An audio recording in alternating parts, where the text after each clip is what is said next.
काय म्हणत विचारत होता एक सेकंड. हा आमचा TA आहे. TA शब्दमध्ये म्हणजे टीचिंग असिस्टंट. हां आता बोलू सॉरी तर मला एक ना प्रश्न पडलेला की सपोज आपण प्लेनमध्ये किंवा मग ट्रेनमध्ये असतो ना, तर आपण तिथं जर त्याच्या नाही का ट्रेनमध्ये किंवा प्लेनमध्ये आपण खाली ड्रोन ठेवला आणि त्याला फ्लाय केलं, तर तो म्हणजे आपल्यासोबत जसं फ्लाईट उडते त्याच्या मधातच राहणार की मागे पुढे जाणार? तर मग मी सांगते तुला कसं होतं. तर मग त्या ड्रोनचा पोझिशन सेम पॉइंटला स्टेबल राहतो आणि फ्लाईट पुढे पुढे जाते. मग तो ड्रोन पण मागे मागेच राहणार.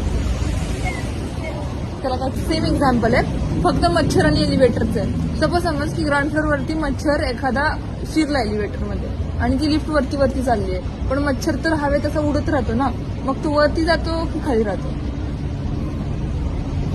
वेट, लय मोठा प्रश्न होता. आता सपोज मग आता विमानाची स्पीड नाही का 300-400 पेक्षा जास्तच असते नाही का? 3,000 वगैरे असते.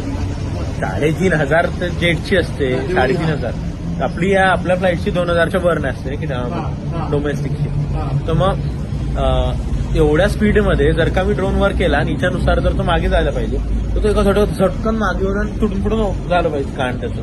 पण त्याच्यामध्ये प्रेशर जे म्हणलंय प्लेनमध्ये ते तर मेंटेन आहे ना. जर सपोज एवढी जर स्पीड मध्ये त्याचा जर प्रभाव त्या आतमध्ये होतोय तर तुझ्या हातात जे ड्रिंक आहे ते पण असं मागे फ्लो व्हायला पाहिजे होतं. ड्रिंक स्टेबल आहे. ड्रोन ह्याच्यामध्ये मुवमेंट मध्ये आहे ना. ड्रोन हवेत आहे नाही. हवेत आहे. तर मग मी जर सपोज तुझ्या तोंडावर पाणी फेकून मारलं, तू मला ट्रॅव्हलेटरचं एक्झाम्पल द्या. आपण एअरपोर्टवरती ट्रॅव्हलेटरवर चालतो आणि आपण चालतो त्याच्यावरती, तेव्हा आपण चालत गेलो ट्रॅव्हलेटरवर. ट्रॅव्हलेटर पण मूव्ह होत असतं आणि आपण त्याच्यावरती चाललो की आपण जास्त फास्ट जातो. क्रम चुकला असं म्हणून नाही म्हणतेस ना आपण. नाही का याच्यामध्ये आमचे प्रमुख पाहुणे गौरी